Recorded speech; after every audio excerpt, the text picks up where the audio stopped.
Hi guys, and welcome to my YouTube channel. Thank you so much for everybody who subscribed and joined the family. I really am so happy to have all of you guys on board. I don't take it for granted. Please tell more of your friends, tell more of your family to subscribe, to watch their videos, and ready to share them on social media, right?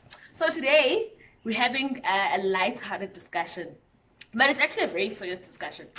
I'm gonna be sharing more about my journey. So I thought of doing a about me journey, but then I was just like, I felt like I was in an interview, so I scrapped that one. So you guys are just going to pick up pieces of me as we go along, because I really try to be as authentic and as raw as I possibly can. So Bandase, today's video is about the traps that we fall into when we're falling in love. Okay, I wish I had a drum roll because I was thinking about like my journey and my romantic journey to say, and some of the tricks that the traps that I've fallen into, some consciously, some unconsciously, that I wanted to share with you guys, because perhaps you're also in the same boat, or you know somebody who's in the same boat, and really how you can know, because knowledge is power, and the more you know, the more aware you are of the situation, and the more aware you are of the situation, the more power you have to do something about it, right? So I'm going to choose random incidences in my life and times of things that have happened, and please don't judge me. Like, this is a safe zone, guys, no judgment, because I really want to share as much as I possibly can, so no judgment. And yeah, let's just have fun with it and let's see. So, looking back at my life and thinking about the choices that I've made with the kind of guys that I've chosen, I'm gonna start from right in the beginning, right?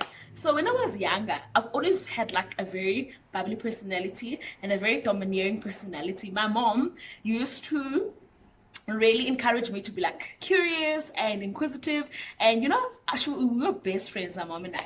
So I had that relationship with her.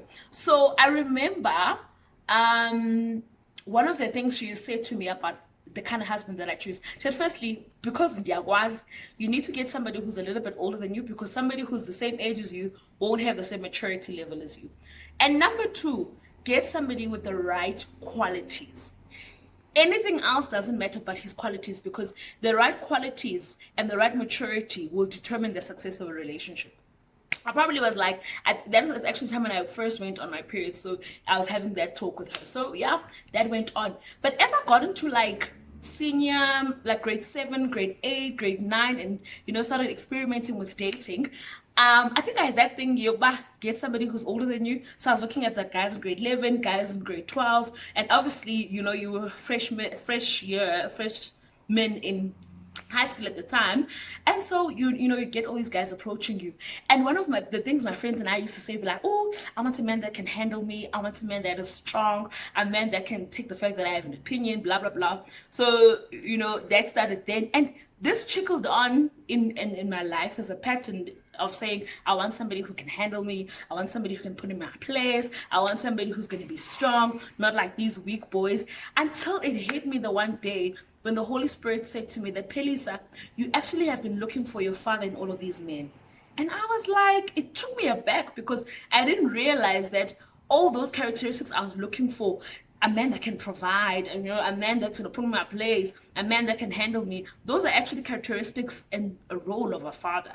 Somebody who is a provider, somebody who is a strong sense of reasoning in your life. Those things that your father needs to do first as a girl before any man can do it. And obviously, because I grew up without a father, I didn't know what I was missing until I found it, or I was looking for it in men. So that was one of my first mistakes that I made in dating, because obviously I dated guys that were much older than me at the time, and obviously I got hurt. I was completely naive and they were experienced, and that caused me to fall into certain traps. And I know even with girls today, young girls are dating older guys for reasons that are beyond our understanding, but it really is a much deeper rooted reason. And so that's one of the first things that I fell into, looking for my father in a man. And I even see to some of my friends now, some of my peers now, where you talk about things like, I want a man that's going to do everything for me, provide for me, da, da, da. Look, a man is a provider by virtue of the word of God, that he is your head and he is, he is the provider in the family. That's granted. But there is a psychological demand that we place as society on men, that sometimes is not just on the level of them being your man, but on the level of them being the father that you never had. And those daddy issues, guys, they creep up on you. Hey, they creep up on you. So daddy issues are one of the things that I struggled with a lot in high school.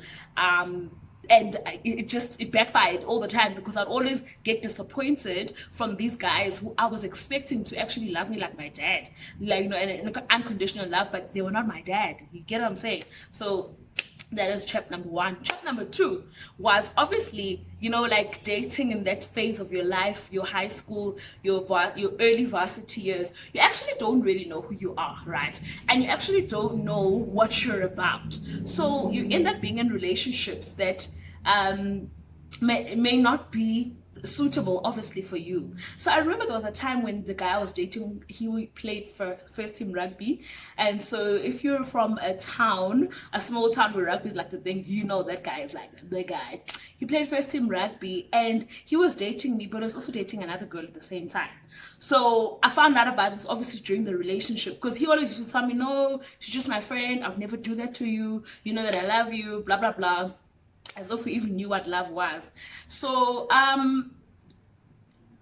long story short, I came to know about the girl, and in my head I was just like, it's okay, she'll play her role and I'll play mine.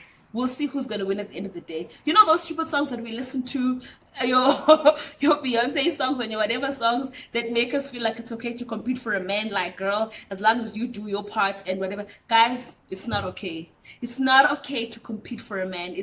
It's actually very degrading for you as a woman to put yourself in a position where you are fighting another woman for a man's affinity and affection. No. The fact that he's putting you in that position means he doesn't respect you enough to make you the one.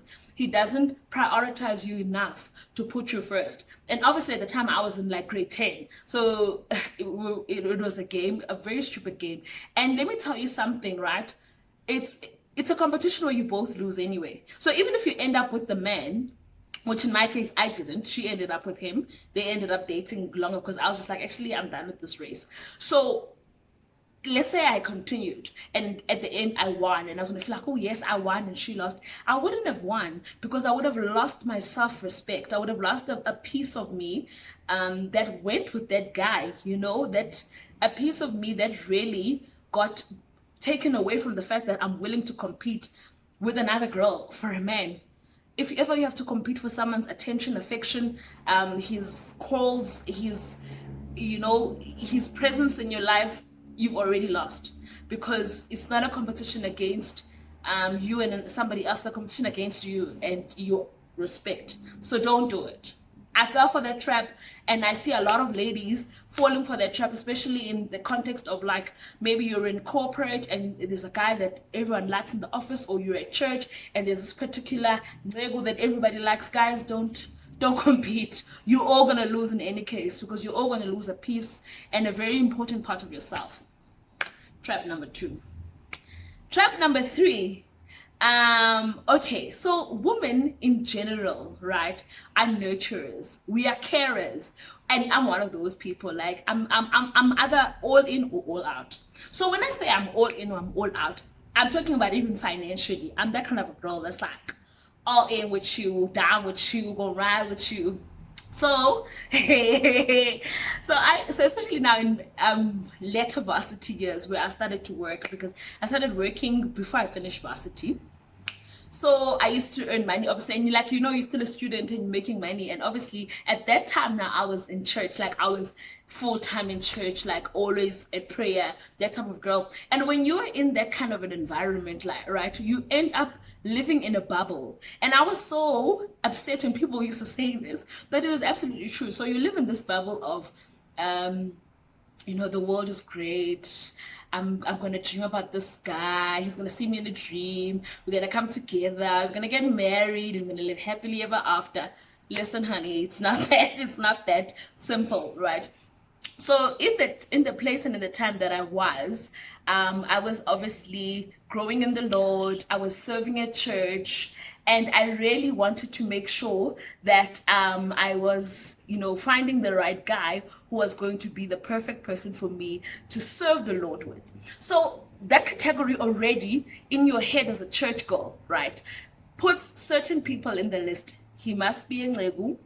He must be serving. He must be holding a mic, either he's preaching or he's singing. He must be someone important at church, right? Because we in society have made people with positions in church people that are marriage material, and that is both female and the male side. You see this trend that has come up where if you're actively participating, serving at church, you want somebody who's equally doing the same. And that's another trap, by the way, because you end up looking at someone's outward appearance and thinking that they will be the one for you, whereas actually guys might not be compatible at all.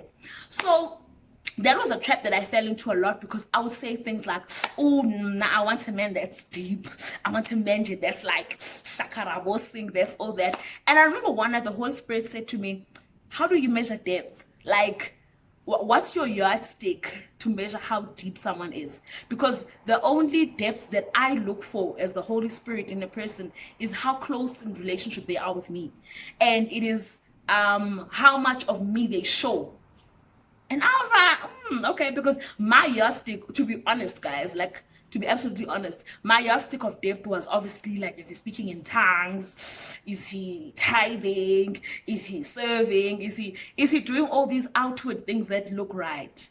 Right? And that was very shallow of me, very, very wrong of me. And it made me fall into traps with guys who are all these things, but were horrible human beings, right? And people who would never be able to understand me and the depth and the depth of my soul and the issues of my soul and the all of me that comes with me. You understand what I'm saying? So that is another trap that I fell into, and a lot of people that I know, like from church, from different churches, my friends, some of my family members, fell for this trap where you see a man of God who has the outward glory, but inwardly they're not for you. See, outward glory is one thing, but inward glory is another thing. Because whatever you see somebody doing outside, that's what they can also control to do. But the person who they are inside, that's who they actually are, right? And when you see people, let's say maybe you're seeing people at church, you're seeing people at work, and you're seeing this amazing side to them, understand that that's the side that they're showing to you, number one. Number two, you're only experiencing them for 1, 2, 3 hours. After that, you don't know who they are. So that's another trap that we fall into, especially as women of God. And I think it's important that I say this because not all people are the same, definitely, and not all men of God are bad. Not all of them are great either. So you should never base your choosing a man on what he does, because even a businessman can be the great deal maker, the best negotiator out there, but inwardly his heart is so flawed, and he's successful outside, but inside he's not the man who's going to take you to your destiny. So don't ever fall for the trap of seeing an outward glory that does not replicate the inward person. It's a trap. It's a trap, ladies. And the other thing, trap number 4, was how we as women naturally want to help a man. So if you remember, when God created the man, he said that it is not good for a man to be alone, so I'll make him a helper that is suitable for him, right? And so the woman was created as a solution maker. She was created as somebody who's going to come and bring solution. So even before a man identifies a problem, our heads as women are already thinking solution, right? So yeah, I was that person, solution maker, solution maker, solution maker. There was this other man of God and he was starting a church. He was starting a church in a different province, not in Gauteng. I'm not gonna name drop. It's a safe space, no name dropping. But this man of God was telling him, so yeah, so we were speaking on the phone, I remember clearly I was at work and he was like, yeah, you know, we just bought sound for the church and we're doing this, do that. So like naturally, I'm very much an encourager, right? And I was like, oh my gosh, you're doing so well. I'm so proud of you. Go for it. Like you're really, really doing amazing stuff. Yeah. So then he's like, yeah. And so I was okay, yeah, cool. Then that call happens. Like 5 minutes later, he calls me. He's like, oh, how are you doing? Good. Oh, okay. You know what? We actually just ran out of money and we're still buying the rest of the sound. Would you be able to send me some cash? I'm just like, okay, hold up. We're just talking, we're just getting to know each other, and you're already asking me for money. But the naive girl that I was ready to give him money. It's just like here, but I didn't have it. And he was like, no, I just need like 5,000 rand to get a few mics and a few cables. You don't even know me. Like, we still in the process of getting to know each other and you asked me for 5 grand. That's when I was just like, okay, you know what, girl, maybe it's time to call it quits with this conversation. And it ended there because people are opportunists, guys. And like, especially when they can see that there's something that they can gain from you. Only, okay, this pastor, only to find out that this is what he does. Like, he finds like successful women, even if they're older than him or younger than him or whatever, and he'll get into like relations with them in exchange for money. Then he will use the money obviously for himself and also to buy stuff for the church, which for me was disgusting because I feel like you should never ever be putting people in that position, period. Like, I don't care if it's gonna end up going for the church or whatever, but like, you don't do that. So another trap that I've seen women fall for is wanting to support a man's vision. A man who has not committed to you, a man who has not even gone to your family and asked for your hand in marriage, and you're already there committing to him financially. Guys, it's a trap, because half of the time when things don't work out, you'll be so bitter about your money. You'll be so bitter about your investment, right? Because it's not just an emotional investment, it's a financial investment, it's a time investment, it's an investment of your mental resources and the time that you spend there. So from a financial standpoint, I love ambitious men. I love men with vision, and it's all very well to help somebody to, you know, work out their vision, work out their plan for their life, but like, commitment must be there. Don't put yourself in a position where you are funding someone's dreams only to find out that tomorrow he's actually engaged to Usbongile, and Usbongile is here ready to get married, where now you've been funding their engagement the whole time. I know ladies who have been with a man, given him money like all the time, only to find out this man's got a family and he's got a child. So all this money that she was giving him, and him saying, you know, baby, I'm just down this month, I'm just down, it was money for diapers for another girl. So hey guys, like, be careful. Be careful of that, because it's a very dangerous trap that we fall into as women. I know a girl who funded a guy to study a whole course, right? He became a pilot and he married another girl. So like, you understand?